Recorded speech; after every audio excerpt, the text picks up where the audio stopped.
പാതിവെന്ത ഭക്ഷണവും പൂച്ചക്കുഞ്ഞുങ്ങളും അകത്ത്. ജപ്തി ചെയ്ത വീട് അടച്ചുപൂട്ടിയ വീടിന് മുന്നിൽ കുത്തിയിരിപ്പുമായ വയോധിക. പുല്ലൂറ്റ് പുളിക്കപ്പറമ്പിൽ പരേതനായ ജയചന്ദ്രന്റെ ഭാര്യ 75 വയസ്സുള്ള സരസ്വതിയാണ് കുടിയിറക്കപ്പെട്ടത്. യെസ് ബാങ്ക് അധികൃതരാണ് വീട് ജപ്തി ചെയ്തത്. വിൽപ്പന കരാർ എഴുതിയ വീട്ടിൽ വാടകക്കാരിയായാണ് സരസ്വതി താമസിക്കുന്നത്.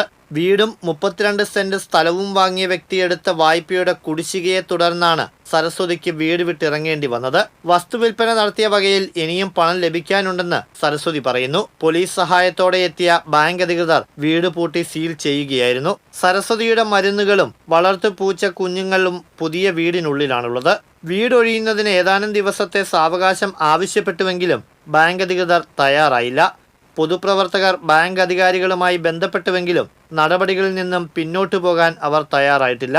Congress block vice president KP Sunilkumar, CPM local secretary PN Vinayachandran, ward councillor Kavitha Madhu തുടങ്ങി നിരവധി പേർ സരസ്വതിക്ക് ഐക്യദാർഢ്യവുമായി എത്തിയിരുന്നു.